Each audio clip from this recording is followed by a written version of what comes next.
Dream team's back together. Yeah. Trust me. How we It's all been, doing? what, like a couple of weeks? 2, 3 weeks now. Yeah, there was one with just Yeah, me and LB, and then me and you, Ocean. Now we're back in action. back in action, man. hmm How you guys been? Yeah, good to be honest. Just Yeah, good. I'm in a good routine at the moment of actually like getting up early, getting to Yeah, the gym on time, making use of the sauna and the pool and stuff in there. So I'm actually in like a good routine, getting a lot of shit done. nice, nice And the man. plugin's on the way now. I saw the Yeah, announcement. boy. Yeah, so I'm trying to be fully focused for that. So I've finally announced it. I mean, we were talking about it in the podcast, like little bits here and there. I just hadn't like officially said what it is and what the name is and everything. But yeah, Layerizer is the plugin. I've shown you guys the plugin, haven't I? So yeah, just like, all the focus is on that at the moment. Haven't got an exact release date yet, but it's going to be soon.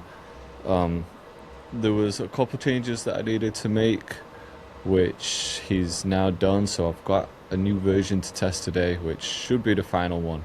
Hmm. And now I can just focus on like the presets and the content, all the marketing, which is the hard part, really. I mean, when you know what it's like, Ocean, but when you're coming up with the plugin, obviously the initial like design and idea and everything can be like time consuming. But then once someone's working on it, it's like you're not doing the coding yourself, so you kind of just leave it with them for a few weeks, and then you do the testing when they send it back. So it's kind of nice, but it's also just a long process, man. I don't know if you had issues with yours, but I thought this was going to be like fairly straightforward, but just ran into issues that I wouldn't have even thought to be an issue. So Yeah, I hear that. it's been quite a long process. Um, I'll break down all the problems when I make a video. I'll probably Hmm. do one a little bit after the launch so I can tell the story and show people what the process was like. But yeah, it's never as simple as you think it's going to be. Nah. But it will be worth it. Yeah, I'm Once excited, it's man. out, I think it's Uh-huh, going to be really, like, satisfying that it's finally done, you know? definitely. Just stepping into a whole new world as well. Like software, Mm. it's a whole new game now. So yeah, I'm excited, man. I've been wanting to do something different for a while because I've dropped so many kits and bundles. So this felt like the next natural step. Yeah, Yeah, that makes yeah, sense. definitely.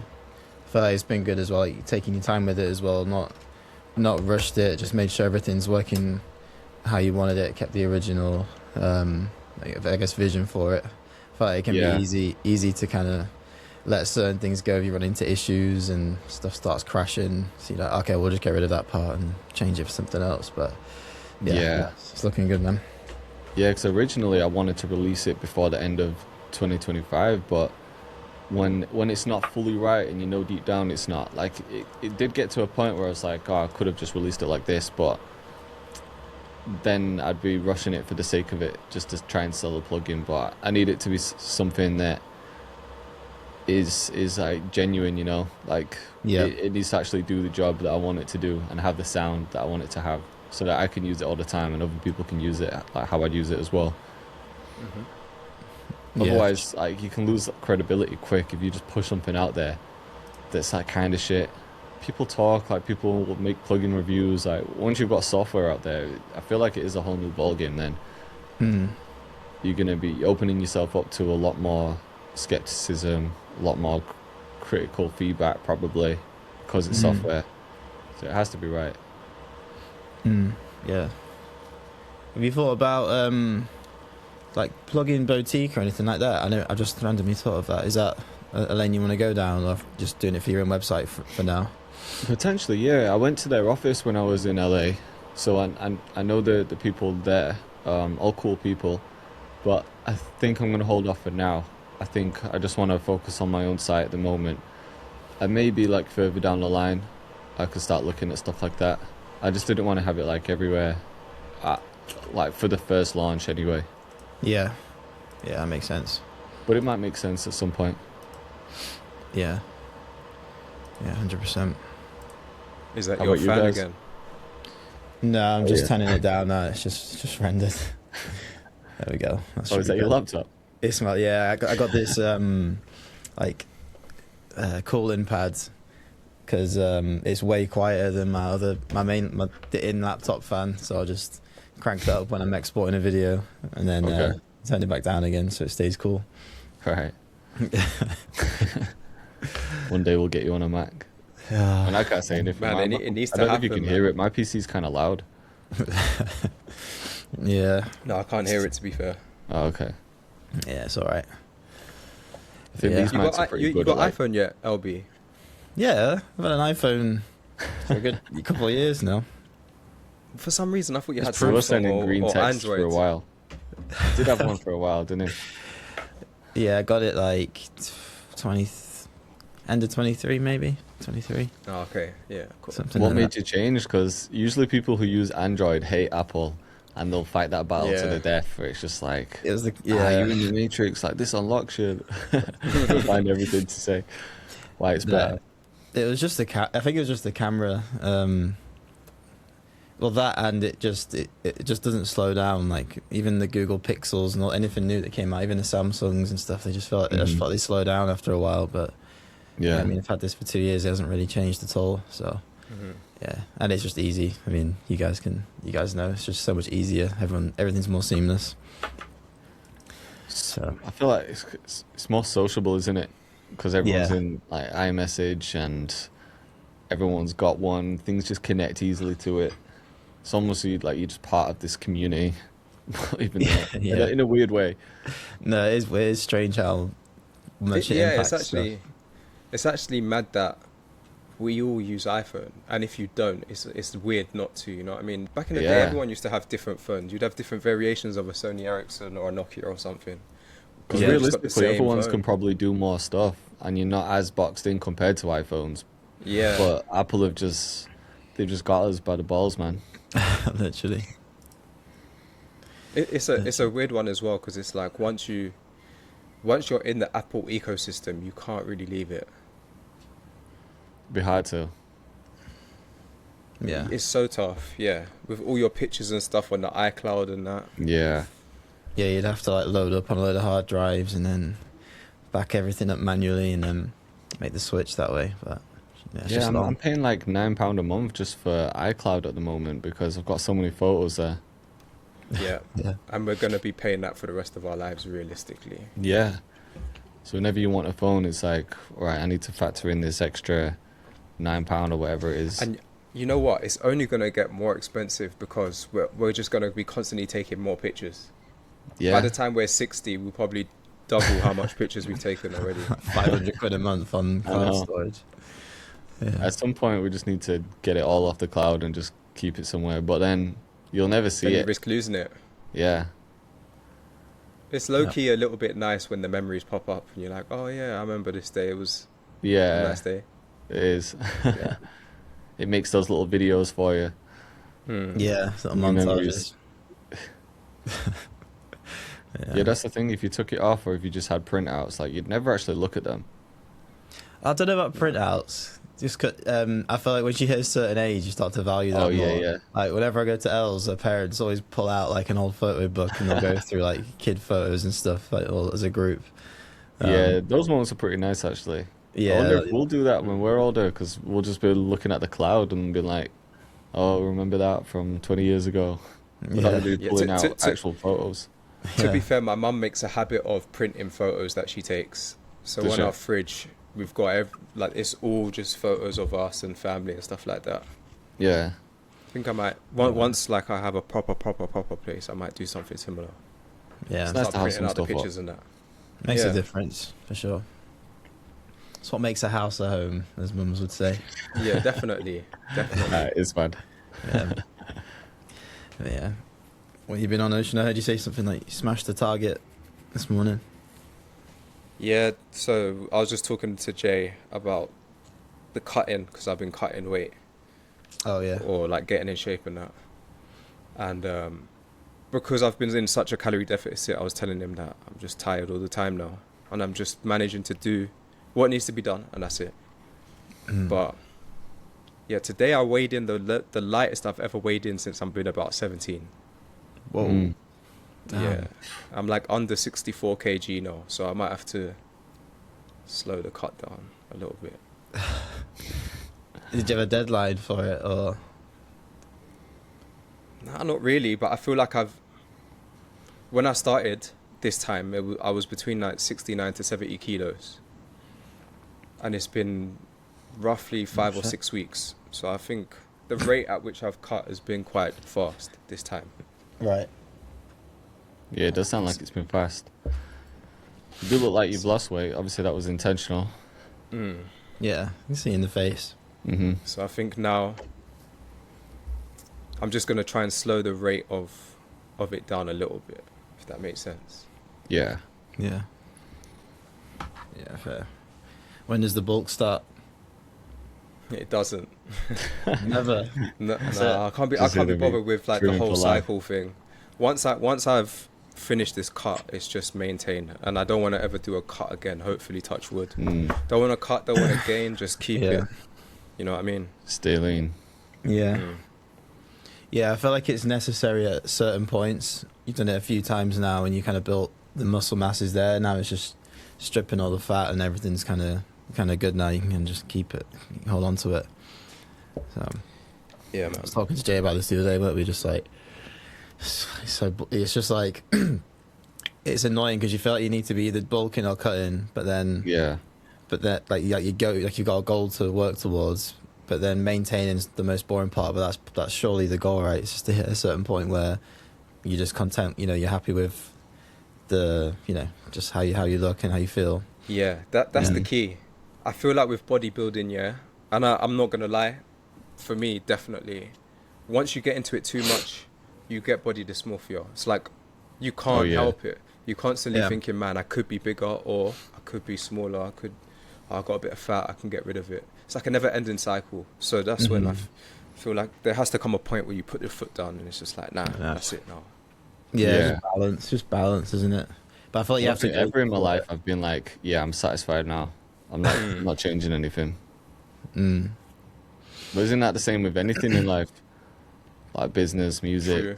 Like, you're never just fully settled where it's like, okay, yeah, I'm at a level I want to be at. I'm just going to maintain from here. Yeah, that's true. I guess, yeah, you got a good point for sure. Mm-hmm. But I feel like I don't need to make any more beats. I don't want to get any better now. got my chord progression that I'm happy with. I'm gonna stick to that one, never changing it. Yeah, but I think with body stuff, like it can get out of hand though. I think it's good to Nah, it always can. go for the next thing, career wise or hobby wise or job wise or whatever. But then, yeah, body wise, it can get dangerous.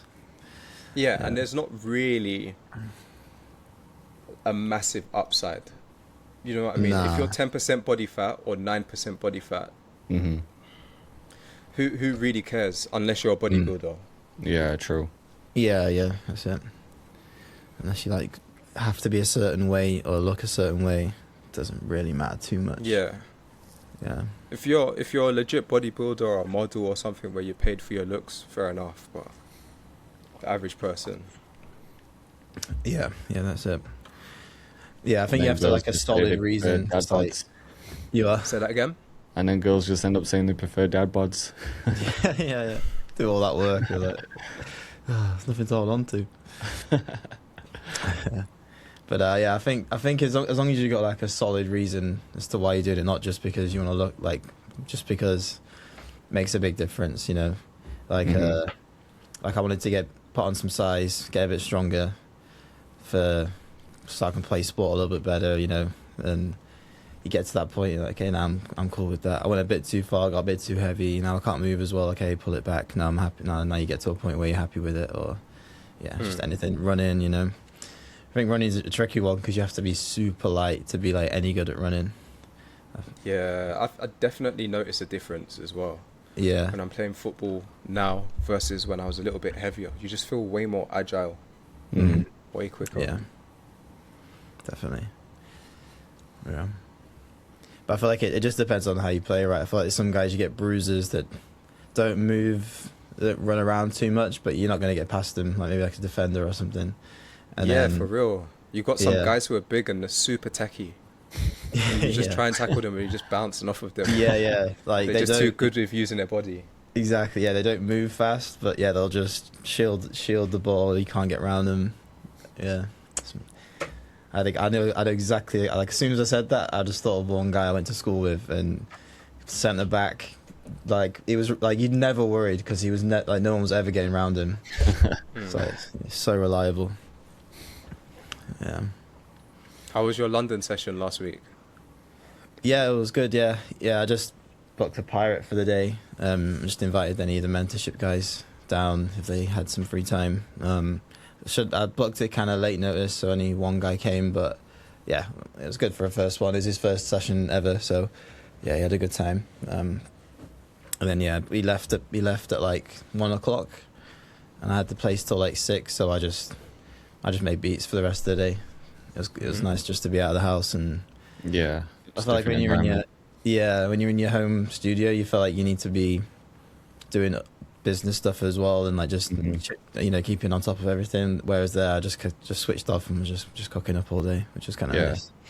So it's good to have those days every now and again. Yeah, for sure. I feel like when I'm just cooking up beats at home, I feel like I'm not working, which is weird because it's all part of the process, but because I'm not doing anything, it's not like I'm making a beat for a tutorial or anything to do with like the site or kits or anything. If I'm just making beats and that's it, I almost feel guilty doing it. Yeah, no, I hear that. You feel like it's like playtime. You kind of procrastinate. It's literally what our job is. Yeah. So I need to get out of that mindset, really. Yeah. No, I hear that. But yeah, it was good though. Yeah, just did the session. I went to meet a mate in town. Went for a couple of drinks. Stayed at his. It was in Peckham, right? And he's like, we went to this one place, had some food, and then he's like, I want to go see this pub because it's like the most popular place in Peckham or something. Like it had a really like big reputation.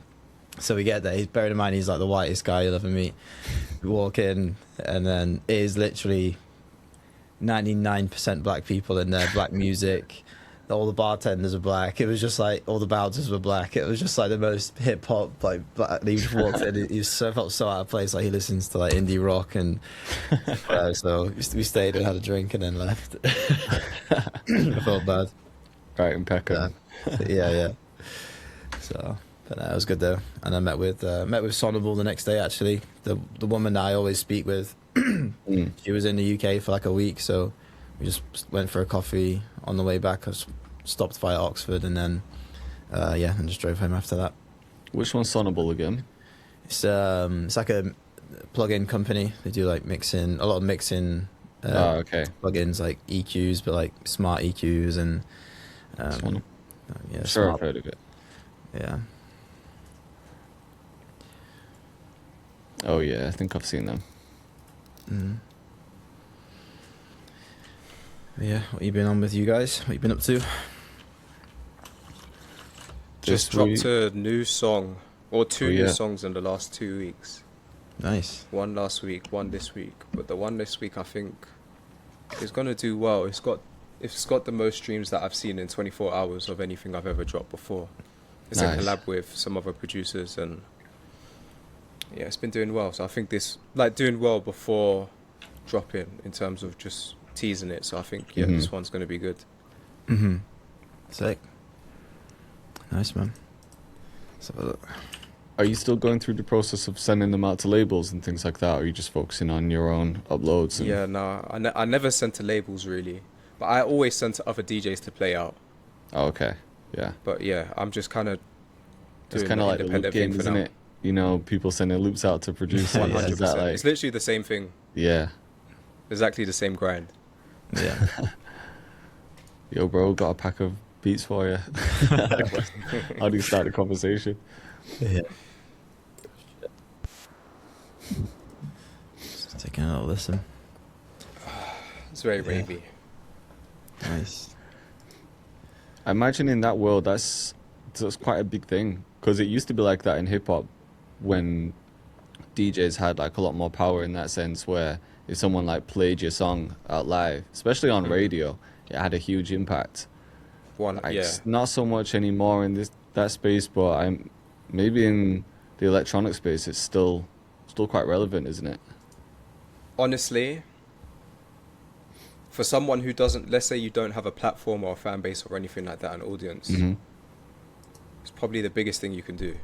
Really? Get a massive DJ to play your like I've witnessed it with my own eyes, like guys that have gone from, I can give an example, like there's this duo called Two Faced, make really good music from New Zealand. I found them when they had 500 followers. Yeah. But they made a tune which got played by Ketama X Club, who are quite big DJs. And that shit just went like crazy viral. So within a year, now they're touring everywhere. Like every time I check their stories, they're in Ireland, they're in Manchester, and they're in Australia. Like they're just all over the place from that's that crazy. one track that got played by the bigger DJ. So it literally can change everything. Is it because the short went viral? So there was a clip from the set that went viral, or was it just... No, I wouldn't say it was a particular moment. I just feel like one DJ played it. Oh, okay. Then all the DJs started playing it, and then it became almost like the song of the summer. Right.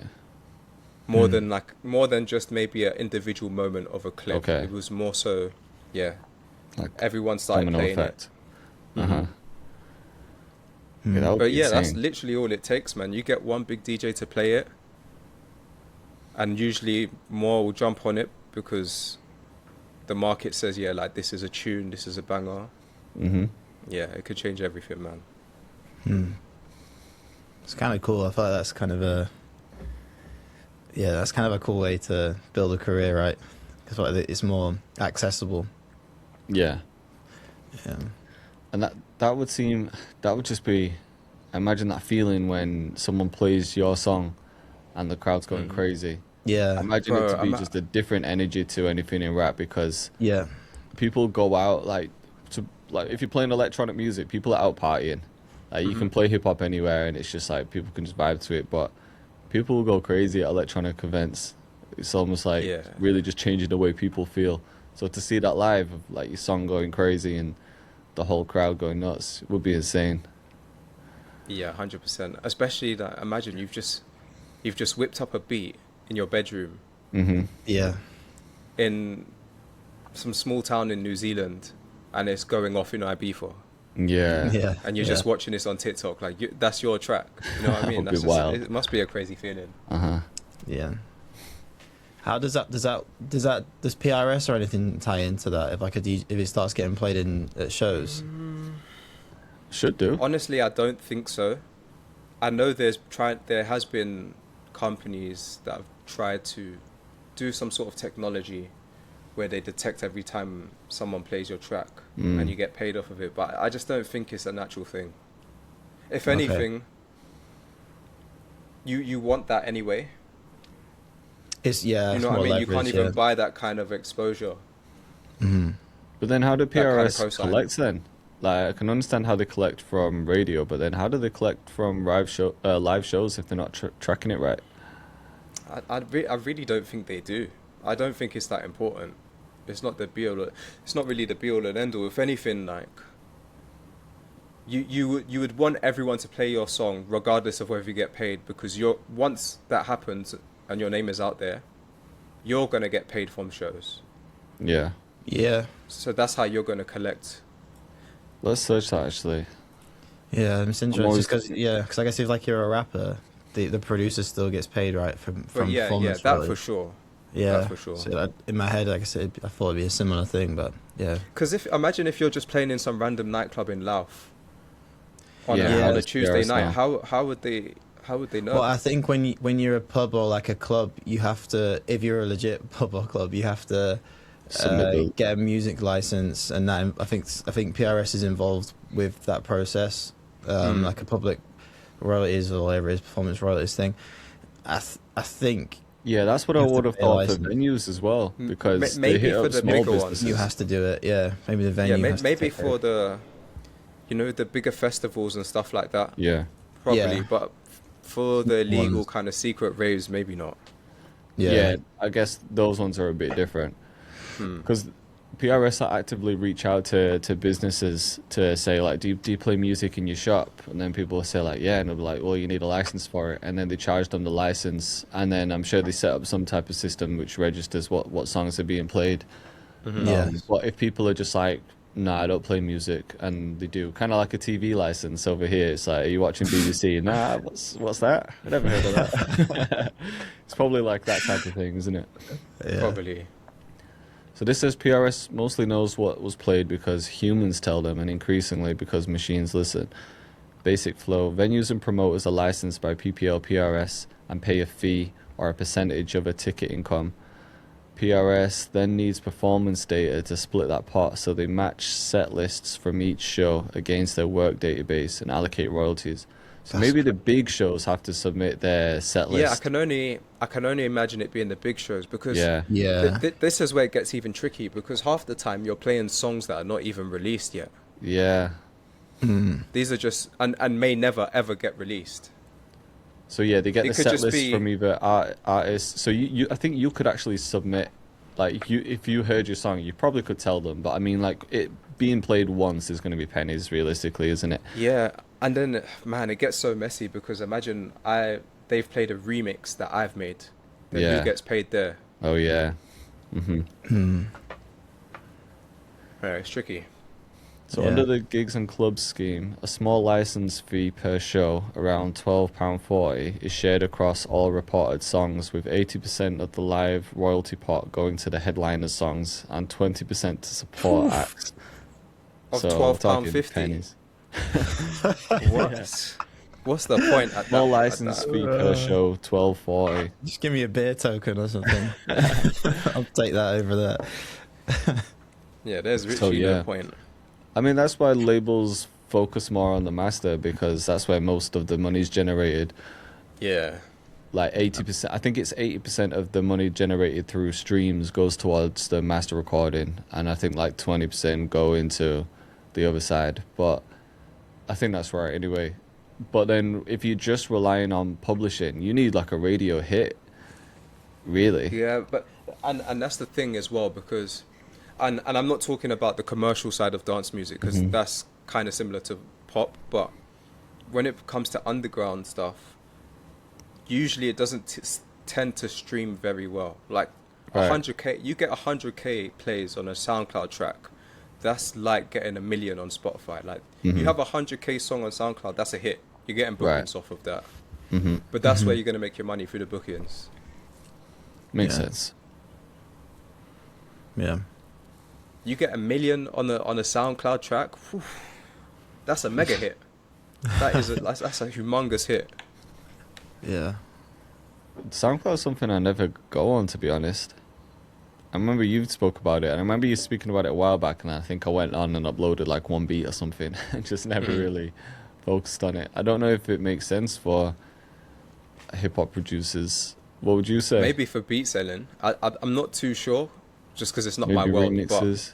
Yeah. But maybe for remixes for sure. For the kind of style that I make, SoundCloud is more important than Spotify for sure, 100%. Wow. That's how people get discovered. That's how I find new music. How everyone finds new music, really.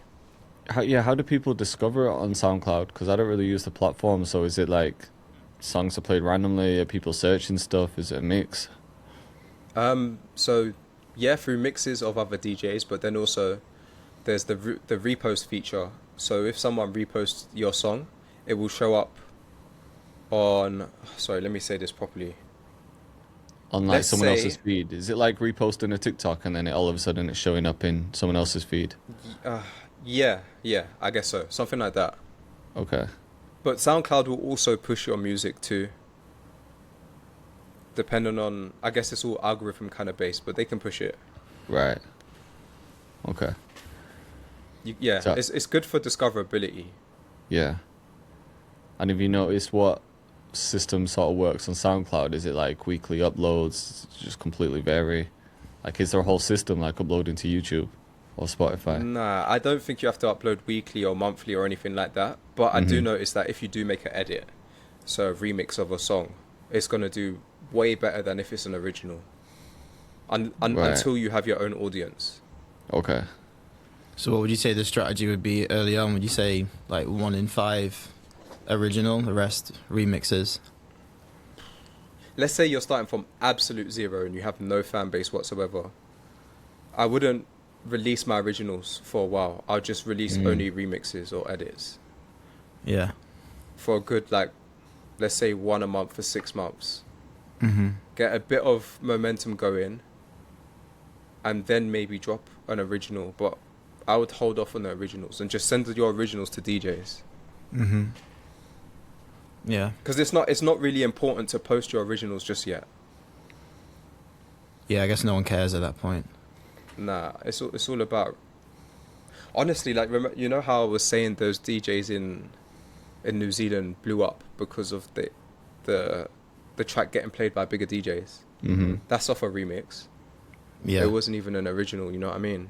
So Yeah. I think you have more of a shot if you do a remix because it's more familiar. It's like social hacking, I suppose, isn't it? For dance music. Yeah. What's the difference between a remix and an edit? I think it's the same thing. Oh, okay. Okay, just because I had a guy, I was on a call with a guy, and he kept saying edit, and I was like, what, a video? And he was like, but yeah, no. You know what? Let me Google it. I could be wrong, but I just use it interchangeably. Yeah. Maybe it was something that like used to be different at one point, like vinyl days, and then it just got merged into one. The digital days. Yeah. Oh, well, yeah, I guess so. An edit is a minor modification to a song, like rearranging it for the radio or a club, so the structure. Whereas remixes is meant to be like a whole. Just completely remaking the instrument around it. Yeah, that makes sense. Oh, and apparently an edit is unofficial. Nowadays, people say an edit is unofficial, just a bootleg, and a remix is the official. Oh, okay. Yeah. So, like, most stuff that like an up-and-coming dance producer would post on SoundCloud would be edits. Sorry, say that one more time. So, like, if you're like a new up-and-coming producer in that space, if you're trying to get traction, you'd technically call them edits instead of like official remixes. Yeah. Yeah. I was reading something interesting earlier actually about the electronic music scene.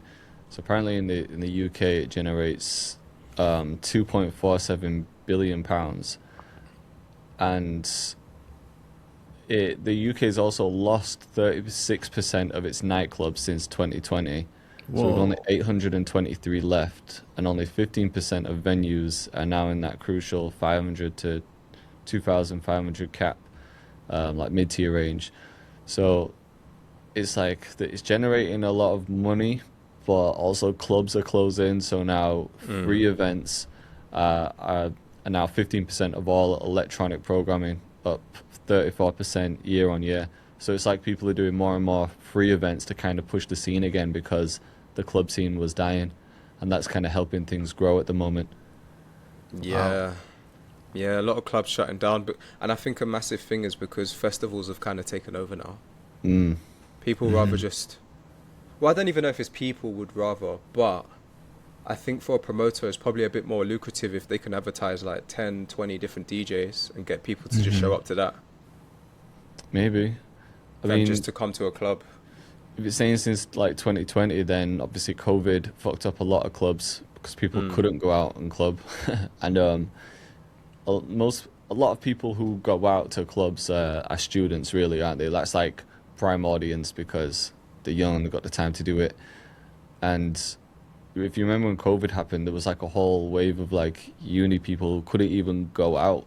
Yeah, then conditioned to stay in. And then they were conditioned to stay in. And then things got like mad expensive, so it's like having a night out is actually crazy expensive. Yeah. So maybe a combination of all that. So is a festival when you think about it. A festival is not cheap. They've always been expensive, I guess. Yeah. That is true. Yeah. But COVID definitely wiped out like quite a few. And then it seemed like it struggled to come back. So I used to think about this like when I was young, like growing up in like Huddersfield, which is now like just a shit town. Like even though it was still like a shit town at the time, there was a lot of clubs and the nightlife was actually pretty good. Like you'd walk around at night and there'd just be people everywhere, a lot of different like clubs and bars. And now it's just like one bar that like people will go to. And It's brutal. Yeah, I was just thinking like, do people like do Gen Zs, for example, do they not like to go out and party as much as people did when we were growing up? I think Or so. I'd say so. is It's, that a I part of think it? Because it's I like think it's a health is bit now the more, new yeah. cool, where it's like people, maybe it's something to do with the fact that when like social media is huge, so back in the day you could just go out and be stupid and let loose a bit, and it's just like no one knows. But now everything's captured on camera. There's more like pressure from, I guess, just like social pressure from people like having eyes on you constantly. Maybe. Yeah. But even so, maybe just the fact that there is social media and back in the day there wasn't, so you would go out because what else are you gonna do? Yeah, How are you Yeah. gonna connect with people? Yeah. that's true. Yeah, it's crazy, man. I feel like like bars and pubs have to do way more now to get busy throughout the week as well. Oh Like yeah. they have to do I don't know like if it's the same up north, but in London, I know that there was a lot of pubs shutting down, pubs turning into restaurants and stuff. yeah, Oh yeah. yeah, There's a same. lot The more pub culture cocktail is not as strong bars. as before. Yeah. Yeah, there's a lot more cocktail bars and like just places that are a little bit more upscale. Do like bottomless brunch and just stuff like that. There's a few pubs that have survived, but those pubs are the ones that had to like adapt. So they'll do like Hmm. darts night on a Monday, um, live music on a Friday, pub quiz on a Thursday. So they fill the week out with like events to get people to come in, and then obviously they buy beer and stuff whilst they're there. But yeah, I felt like back in before pre-COVID, I think it was more just more people would go out. Yeah, I don't know. It's I just guess life was just strange. different before COVID, innit? It Everything was. was Yeah. It really was. It's not, BC, nothing isn't nothing it? is really That's the just like a same different like time. before. Yeah. Yeah. It's mad how much things change. But Yeah. maybe we're just not as tapped in because we don't go out partying anymore like that. maybe we're just old. Well, like no one goes out anymore. Like it's just us. We don't go out anymore. Yeah, that's true. That's a very good point. 'Cause to be fair, like I have been like, if I go in Manny for some food or something at night, it still looks like it's popping. Like it doesn't Yeah, look but like a ghost town. Manny's gonna be popping. Yeah. I'd Cities say are like good. from a Sure. small town, Louth is a lot quieter. Like Fridays definitely is way quieter. Like it's Mhm. just basically like another weekday. Saturdays is still fairly busy. Like a lot of young kids still go out and stuff. But yeah, Fridays. I think COVID killed Fridays in my hometown at least. Like smaller Mhm. towns. Yeah. Yeah, I'd say Yeah. cities are probably still pretty good. I don't know though. Yeah, yeah, that's probably the wrong thing to base it on if I'm just like walking around a city and it looks lively because most English towns have started to just die down. Anyone I Mm. speak to who like grew up in a town near to a city, like no one would like go out in that town anymore. Everyone just heads to a city. What is the closest city to Huddersfield? Probably Leeds. Okay. If you wanted a big city, like Yeah. Huddersfield, like it was actually an alright night out at the time. But then if you wanted something bigger, you'd go to Leeds or we'd come to Manny. Mhm. You have like a few other towns or places you could go. You could go to like Sheffield, like Wakefield, Halifax, things like that. But yeah, I'd say the big one would be going to Leeds. Mhm. And Leeds is popping, to be fair. Leeds has got Leeds is loads good, of yeah. stuff going Yeah, on. Leeds always had a strong scene. Leeds were always like big on electronic music as well. I feel like they had some sick clubs for that world anyway. I feel like up north is fairly strong for that stuff. What's his name? TD. I think you've linked to them before, Jay, haven't you? In Sheffield. Yeah. Like he switched from our scene into more of like into like house and stuff, and it seems popping. Like it seems to be like quite busy. Leeds, Manny, Sheffield. Yeah. Seems Because pretty good. Sheffield as well is the home of Baseline. I think Yeah. Baseline started in a place called Niche that was in Mm. Sheffield. It's like a famous like, club, I guess. But like I remember reading up on it one time and just hearing about what DJs used to do back then because you couldn't just like download music. They'd literally be like traveling across the country like to like for vinyl stores or linking up with different people to try and get like what would be the name of them, like not records but like the bootleg Oh, yeah. ones. The white labels. Yeah, like the They white call them. labels, they'd be collecting white labels from all over, and then they'd be like taking it back, and no one had heard them before in that club, so things just started popping off. That is such a wild to come from, like literally physically having to go get the music and being the first DJ to ever have that record physically, you know what I mean, and then It playing wasn't that long ago, really. and you having to carry all your records every time you want to play a show. Yeah. It's insane. Yeah. But yeah, up north, there's always been a scene for that. I feel like Leeds especially. But to Remember, like, be when honest, Tom the Zanetti was UK, popping. the UK is actually very rich in this kind of music. True. It's probably one of the best places you're gonna go to have to find electronic music. There's drum and like you're saying, bass line, drum and bass started in like Bristol or whatever, or around them areas. UK garage, UK house, you know what I mean? There's so much. Funky house. So much Yeah, music. we've had some good moments, man. Jungle, man, Yeah. so many. Yeah.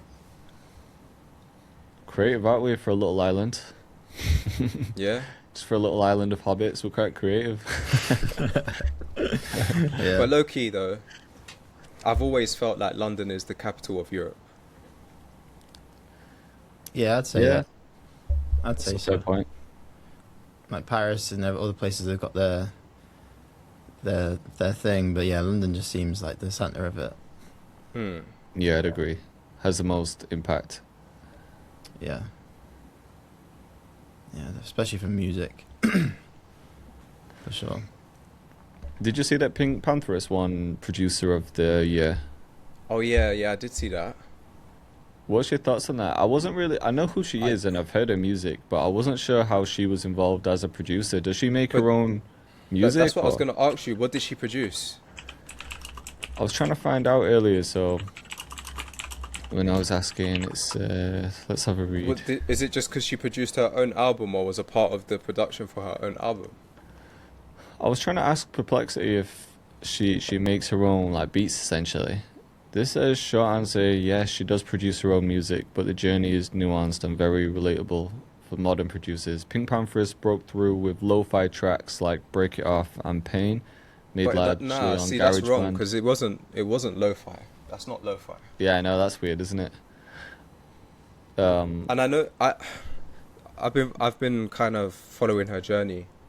I know often she built around UK garage and drum and bass. But she doesn't produce her own stuff like wholeheartedly. Does she not? It's always no. Even on the first album, it was with some other producers for most of her bigger tracks. Right. And I think I was listening to an interview on Apple Music for her latest album. She was working with producers, so I can only imagine maybe she won it for executive producing her album, but not literally sitting there making like a Kanye West. You know what I mean? Making the beats and singing on them. Yeah, of course. Yeah. It says she has said she initially didn't see herself as a real producer because she was writing and singing over well-known jungle and drum and bass beats. I don't know if that's right, but later started adding her own drums and key and making some beats from scratch, which is often when she felt comfortable using the producer label. Interviews describe her current work as having self-taught production technique with breakbeats and melodies. Some of this is a bit random, but maybe she's involved in like some tracks. She like adds some stuff to them. But as like producer of the year, I feel like What do you know? What award it was? let's see.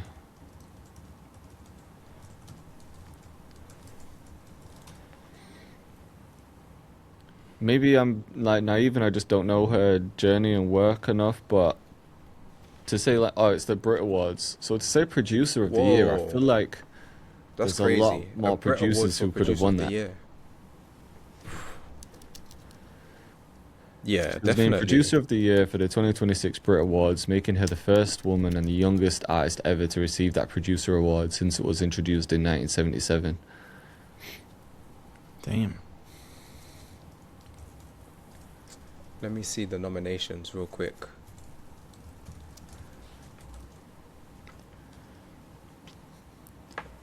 I mean, no one's ever going to be satisfied with awards because it is subjective as well. Like everyone has their own favorites, but it seemed a bit wild to me.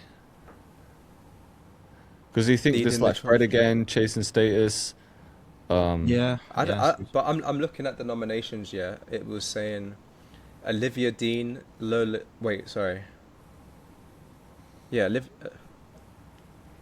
no, sorry, I'm reading it wrong. Let me try and find it again. Let's see who else was.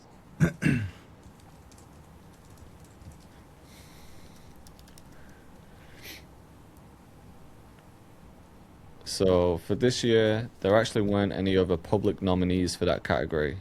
The Brits Producer of the Year is picked by a small panel of production sector experts, and they simply announce the recipient rather than publishing a shortlist of contenders. So I guess they don't disclose who they were thinking about. Maybe they've behind just. closed doors. I mean, honestly, maybe she's produced some stuff, but the producer award feels like to me it should be like an out and out producer of a Yeah. of albums. She's definitely and more records and artist than stuff. producer. Yeah, 100%. You wouldn't describe her as a producer. You describe her as an artist Nah. first. So I feel like someone else could have got that. Who do you think would deserve it? Honestly, Fred again, man. He's kind of taken Fred over. again. Yeah. Yeah, he's been on a run. Yeah. I don't think He's anyone's killing it. dominated as much as he has recently. No. Even though it's for his own project, but still. Was it last year that Chasing Status were getting hits, or was that the year before? Might have been the year Might before, have been actually. the year before, 24, yeah. Yeah. I Oh think shit, about- Better Than was 2023. That's how fast time's going, man. So that Wow. would have been the year for him. Yeah. But yeah, I mean, Fred again. Are the Brits like the Grammys in that there's always Probably controversy over. political. Yeah, it's like a small group of people are pulling the strings. I imagine so, yeah. What But other I'm looking awards at the won? past winners, and they were more producers, Were like they? actual producers. So, Inflow won it in 2022, who produced for Lil Sims. Okay. David Guetta, 23. Chasing Status, 24. AJ Cook, 25. I don't know who that is, but probably don't know him because he's a producer. You know what I mean? Yeah. Calvin Harris has won it before. Fred again's won it before. Don't know, it just feels like there's a certain type of person that would be up for those awards. Like when it comes to like the Brits and the Grammys and stuff. I don't know, it's almost like you have to be part of this like weird circle. Yeah. I know, it's hard to explain, but something just don't feel right. Yeah. I feel like it's Who else really do you remember hard the as rated well, awards? 'cause- Huh? Sorry? I was just going to say, do you remember the Rated Awards with GRM Daily? They used to have their own Do you award know? show. That was really good back in the day. Do they still do awards, GRM? I'm not too sure, but like years ago, yeah, they used to have they used to have the whole ceremony and everything. Oh, you know what? I Oh, do I know what remember you're that, talking yeah. about. Yeah, I remember that. So was 2022 the last one? With Dave winning 4 awards. I mean, something like remember- that, like the GRM awards, probably makes more sense. Well, that was good back in the day because that was for the scene. You know what I mean? It was Yeah. really for the scene. Yeah. I think Still Bangles probably won Producer of the Year 4 or 5 times in a row. Did they? Yeah. So He yeah, was just dominating that was time. the last one. I used to bang GRM Daily to find new artists. Mhm. Yeah, that was such a platform. That was like, it was that and Link Up.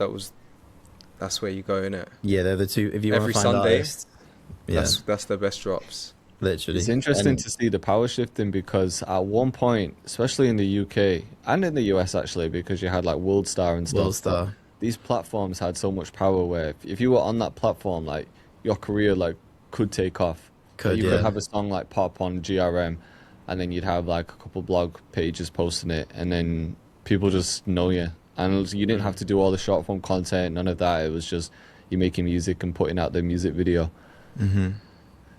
But in that, there's a lot of gatekeepers, I guess, because you don't Yeah. have to control yourself. But now it's like the control's back Yeah. in the artist's hands, really. It's down to the work they do. Yeah. Because these platforms, like, they're good, but they still don't have this. They definitely don't have the same impact. Nah, it's I kind of remember pointless. before it Why would seemed you? way Why would you more upload on prominent. there? Mm-hmm. It seemed way more prominent back in the day, and you had to so you paid to submit, but I don't think that guaranteed a slot, like a guaranteed a placement on the YouTube channel. Oh, I really? think it was just like, yeah, because I mean it could be a terrible song, right, or a terrible music video, so they had to like filter it. But you paid to submit, and then I think you had to pay more to be on.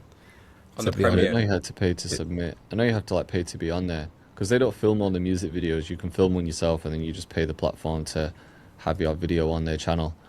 So Mhm. I'm actually looking on their YouTube channel, and there's two. So there's GRM Daily, and then there's GRM Premiere videos. So I think Yeah. you used to have to pay more for the GRM Premiere. Yeah. Maybe it's the way how they drop it, but they tend to get more views if you do a Yeah, GRM yeah. Premiere. It was the same I- with WorldStar. WorldStar had like two versions. They had like a Right. versions that seemed to get more views, and then other ones that were just kind of hit and miss. To I be thought fair, the like, Premiere ones were more just like, oh, if they thought you were a bigger artist, they just put you down as Premiere. But maybe that's Probably wrong. that too. So I'm sure. The views are not that bad for the premieres and that. People are still getting decent Yeah, views. 68k, 156k. A lot of 100+ K views. But Yeah, remember, Daily a lot, Duppy a lot of seem artists are to- running ads to these videos as well. Hmm. So if you're someone who's affording like the Premiere slot and like your Tion Wayne, then yeah, it's going to get views, but you're also going to be running ads to these platforms.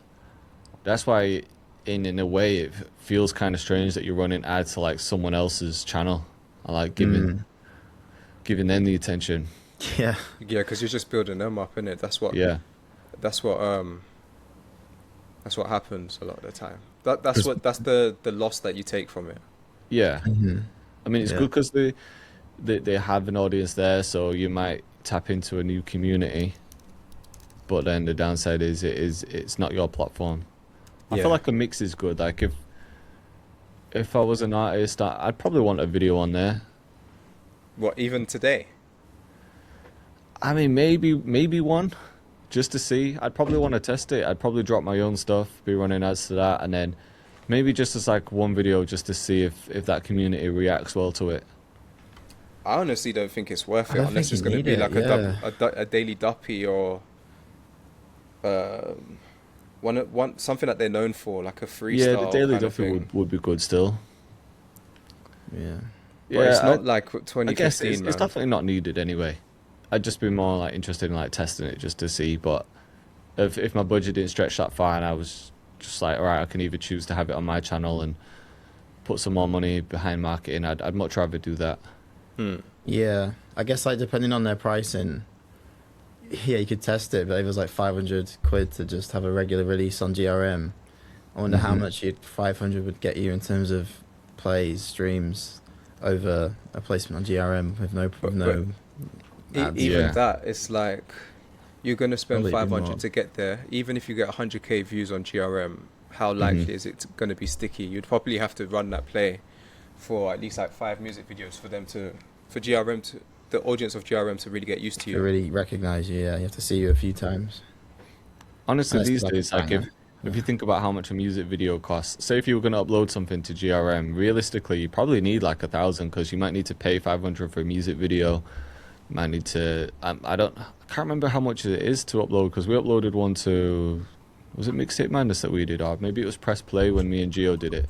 But that channel was like more popping then because it was heavy in the drill space. But anyway, I was saying like, let's say it cost $1,000. It might be less, whatever it is. You're paying for a music video and to get on the platform. I'd much rather just not even film a music video and just pay someone to make fucking loads of short form content and just be like, right, I've got this grand budget. Like, how many short form videos can we make? Someone might be like, I'll fucking make 50 of them for you. It's like, right, cool, let's go out for the day, film at all these different locations, and then just post those short clips like constantly.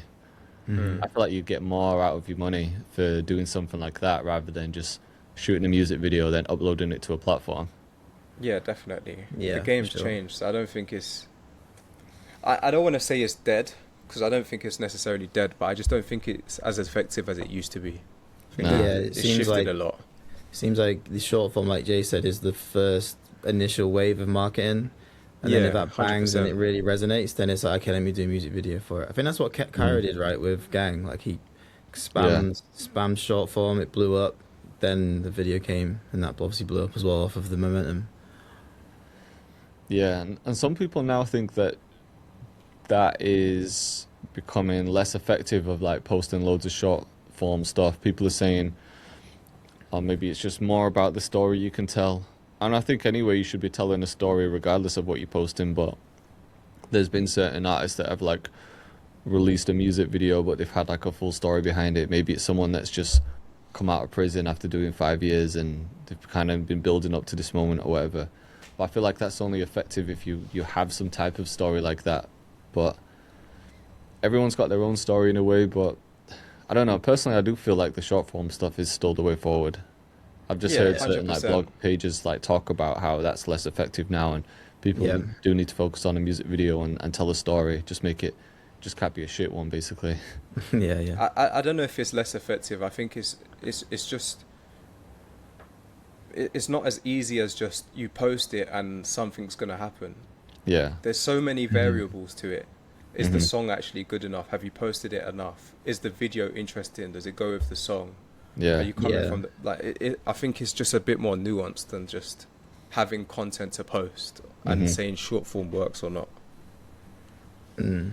be good to do a test for a video if we had like a grand budget to spend. Maybe we got a sponsor involved or something. Got a distro kid on there, but if you could like work with an artist, maybe have like one artist where you just film a music video and upload it, and then have other artists where you put the same budget into short form content, and kind of see where they're both at Yeah. after a few But months. maybe you'd have to do the same artist, so the variables the same. Surely the same song as well, because it's like the song might hit different for depending on who it reaches, and Maybe, Because but two then how different would artists you is measure gonna. it? Because everything would be going back to the songs like But see, streaming this is essentially. this is where that's it's the thing. nuanced Like, it's because not- you it's do not- two can't different really- songs. can't really measure it. Or Now- two now different it's songs. like- Okay. No, but let's Yeah. say it's the same artist and two different songs, right? Mm-hmm. Now it comes down to, well, this song was just better. Yeah, That's what you can can't say. really measure it. And if You you, can, do two but you different can't artists, then it's compare going to to- be, well, this Yeah. artist is better. Or Yeah. he just connected better in the music video. Do you know what I mean? Like, it's Yeah. always Yeah, going to there's be. too I many think variables. you need a bigger sample size. You need like 100 to like 500 releases with solely just short form. Just looking at Yeah. numbers. Then the same on just the music video side and looking at how they compare. It'd have to be Yeah. like a big sample size. To Yeah, make just it. doing two wouldn't be really accurate, I guess. Yeah. So we need that 500k budget from Kid. 500 songs. 10-year long All for one experiment. YouTube video as well, and then it just goes to 10 out of 10. Yeah. Yeah. But no, it's interesting, man. I just feel like, to be honest, I just feel like you just got to do whatever you have more faith in. Like if you feel like it's more of an effective strategy, and you know, you can see the end goal and why it has worked for other people. Just to some extent, obviously not stupid. Like Yeah, do a Drake and just release an album as someone that's never released music before in their lives, but. right. If say you're an experienced artist, you've done a bunch of releases, I think it's just kind of leaning into what you know best and what your strong suits for Mhm. however you want to market a song. Speaking of Drake, did you see that SD Kid and Yeet have just filmed a music video in Drake's mansion? Oh shit, Nah, I didn't see that. that's a good collab. That's a great Yeah. collab. You were saying, was it you that was saying that it like SD Kid reminds you of Yeet? I feel like we were talking about this on a Yeah, we were podcast. speaking about it a few weeks ago for Yeah, sure. and we were saying it would be a good collab. It's like Mm. I could see why the styles are somewhat similar, but yeah, now they're both on a song in Drake's mansion. That's mad. Wild. That is mad. Yeah, I feel like Lancey should have got some more shine in that space as well, because that would Yeah. have been a good collab too. He's been around for a while, hmm But yeah, he's got SDK Heat collabs though, I think. Oh, has he? Yeah, he's got a song out with Yeet. That's actually kind of sick. Yeah. Oh, I didn't know that. Yeah, I wonder if the other underground artists are gonna kind of blow up with them. Maybe some of the ones like, is it Fake Mink that was on SD Kid's album? There was a couple guys that were on his album that have definitely grown their audience because of SD Kid. But we still don't know why SD Kid was the one that blew up. Like, it just feels like this is one of those ones that feels like it sort of came out of nowhere. Even though he's been like making music for a while, but it wasn't like we were seeing stuff dropping like constantly for years, and you know, it felt like, I mean, to get to this point anyway of like he just broke a record with the deal he's done. Like he's gone from a certain level to like way up there. Yeah. Has anyone said anything like That's industry nuts. plant about him yet? Or is it? I'm sure people always say that. I don't think he's an industry plant though, because he was making music underground for a while. Yeah. Yeah, I don't So know. you've To be plucked honest, your I don't nose. really know like too much about him. I've never really delved into him. Pause. You gotta pause everything these days, don't you? He blew up off a perfect storm of TikTok virality, very distinctive branding, and internet lore around him. Yeah, maybe I just wasn't tapped into like the TikTok videos. I didn't know if his content Yeah. was going crazy. Yeah. Just probably missed it.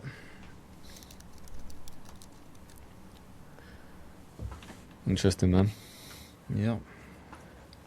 Did you guys see, it's a complete segue, but did you guys see what happened in the, I think it was the BAFTAs? BAFTAs, Oh, I the can't remember. Tourette's. Yeah. Fucking hell. That was so bad. I feel bad for the guy because they took the whole show off of ITV, I think, Mm. because of it. Obviously, because it was live. Do you feel like they And could have bleeped it in that moment? I feel like they could have bleeped it. Yeah, I mean, they could have at least just gone back and bleeped it and not taken the whole show down. Yeah. Like, surely that was a better solution to then. They always bleep shit, because isn't it, like, even though, was it live? Well, I Can't guess it might be live, but like 30 seconds. Yeah, that's what I'm in saying. I front. feel like they do Yeah. that so that they can bleep stuff. They've definitely Yeah. bleeped other shit before. If people have spoke about certain stuff, I feel like they Yeah. just left it in there. I was like, you could have done that. You could have just. Yeah. Oh man. I need to watch the film. It's on Netflix now, I think. I need to. What film is it? to watch it. It's called I Swear. It's about obviously Oh. growing up with Tourette's. But the guy who they did the film on is like this Scottish guy. He had like a.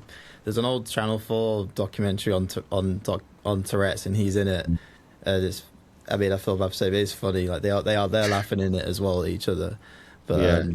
it is jokes, man. And then they've done a film based off of this Scottish guy as a kid because he was like. He grew up through the 80s and 70s and 80s, so it was a lot different back then. No one really knew about Tourette's, and they thought he was just being rude or taking the piss. Mm. So, Oh, my mum was telling me to watch this film actually, just saying it was really good, but I haven't seen it yet. yeah. I'm gonna have to But get yeah, I that mean one. that would be a struggle to have Tourette's, man. Especially in those days. Yeah, Yeah. because how does it work? Is it when you're thinking of not saying something, it's like you can't physically hold it in, so you just shout it?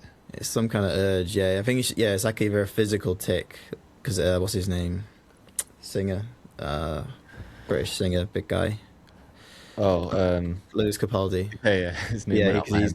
but he doesn't say stuff out loud. He just sort of twitches and ticks.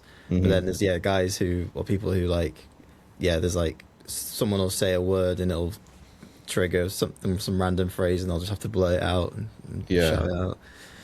Yeah, It's like there's a word for this, like it's an actual thing, but say you know how you might just have some like weird ideas in your head, even though like you'd never do it. Like for example, you could just be like talking to your nana and then in your head you're thinking like, what if I just punched her? yeah. You know what I mean? There's an actual name for that, because it's like people Yeah. have it with like knives, like, oh, what if I just stabbed them? But even though they'd never do it, is like Tourette's almost like that, but in the way you can't hold it in, you just do it, but it's not the physical stuff, it's just Yeah. what you're thinking about not saying. I think it's a weird one because it comes in waves. I think when they're in certain situations, it heightens it more. Maybe when they're more More pressure or anxious. something, yeah. Yeah, like I don't know, they're in like a meeting or something and they're up, more pent up. Hmm. It makes it worse. And then when they're in a home setting, or I don't honestly, I don't know how it works, but It'd be hard. yeah, it must be really difficult to deal You're on with. edge constantly, because you'd just be thinking about, oh, I really don't want to say this, and then you just say it. Yeah, Even though Yeah. you don't mean it. Yeah. I need to bring one in for a producer session just to get some like honest feedback. yeah, Shouting like, shit snare, Yeah. Yeah, we need a producer that's got Tourette's that can give us some proper feedback. Yeah. But no, definitely worth watching. What's been going on in the producer space? I've not seen too much news in the last couple of weeks. I haven't seen much, to be honest. I was trying to look into some stuff earlier, but I mean, there's always new shit dropping, but I haven't been like... Not in your guys' world, but in the techno world, it's been going off this week. It's been going crazy, bro. Has it? Yeah, there was way? like crazy in the hard techno space, really. Oh, okay. Not really my world, but like crazy sexual assault allegations to the point where God. like a couple DJs have like retired now. Really? Wow. Yeah. And like people coming out and speaking. One guy came out. When I say came out, he was accused of something, and in his testimony, like his, you know, like people write on Instagram, their explanation. He said like he had some sleeping, like what's the word? Sleepwalking disorder or something like that, which is why what could have happened. So he wasn't really realizing. Something like that. But yeah, it's been kicking off. I haven't really fed too much into it or learnt too much about it, but I know it's kicking off there. Yeah. I haven't seen anything on that, but my algorithm's just a bit different. That's crazy. Are they in the Epstein files? Is Say it that that again? crazy? Are they in the Epstein files? Has it gone that crazy? Can you imagine? Yeah. That is mad. That's a stretch to be like, oh yeah, I was sleepwalking. Doesn't count. Yeah, no, it's madness. Because it's literally like, I'm seeing DJs post like, yeah, I'm not with this management anymore. This is my new management. I'm not affiliated with these people, blah, blah, blah. It's like, you know, when everything just kind of flips on its head. Yeah, yeah. I guess that world can be like so different because you are doing a lot of live shows and it's in an environment where people are drinking, taking drugs. Like I'm sure there's after parties. Like I'm sure wild things can happen. Mm-hmm. It's not like you're just making music in your home and putting it out. So I can see why more shit does happen. But I don't know. I guess it happens in all spaces. Oh, I feel like, yeah, I know what you're saying. I feel like in that kind of space, you're in a party zone. Everyone's looser. There's always going to be temptation. I feel like it's probably one of those careers that you need to blow up a bit older, so you're already in your routine. Like you don't care about any of that stuff anymore. I feel like if you're 18 and you blow up as a DJ, man, you'll be doing all sorts of stupid shit. Yeah, you know, it's like when footballers, they always get married super young. They're always encouraged to get married super young. Maybe that's what DJs got to do. Like, you got to get married at 18, have a few kids, just so you're mature. But before you step into the industry too hard. Yeah, well, that could be too much temptation there for a young guy. Yeah, I've always found that kind of fascinating. That by the time a footballer's 23, a lot of the times back in the day anyway, they were married and had like 2 kids. Yeah, super young. Maybe it is because of the temptations, because you don't want to be out. Yeah, partying. Apparently Alex Ferguson, that was one thing he would look at, whether his players were married or not, and he would encourage it. I can see why. Yeah, I can see why for sure. More longevity in that. Bro, can you imagine being a 21-year-old footballer getting 300 bags, or let's say 200 bags a week, and like you've trained for the day, so you ain't got shit else to do. Got nothing Let's to just do. go out in Manny. You know what I mean? Yeah. I'm a footballer, I'm a baller, I'm going to be outside. All the girls can get in anywhere, any club you want. Yeah. Doesn't matter what you do, you can go anywhere, do exactly what you want. Yeah. Man. It'd be a wild time. I don't think I started maturing until I was like 26, so I couldn't imagine having that much money at like 18, 19. Yeah, that's like uni years. So yeah, that's crazy, man. I still don't even think I'm mature. No. We're still maturing. Yeah. Literally, man. Yeah. It must be mad. It must be so hard to navigate. Imagine being like a movie, like, what's this guy's name? Macaulay Culkin. Mm-hmm. Like, being a celebrity at fucking, like, 8 or however old he was. Yeah. Like, it would. But you know what, though? I was just thinking, this thought just came to my mind. maybe it's not as hard as we think. Hear me out. Like, because you're a 19-year-old footballer, you're in a men's dressing room where everyone is married. You're kind of like the sum of your five closest people. Whereas like when we was 19, you was in uni. Everyone around you is Everyone's just the same drinking and age. smoking and Yeah. partying and not going to lectures. Whereas like in a football setting, everyone's more or less professional.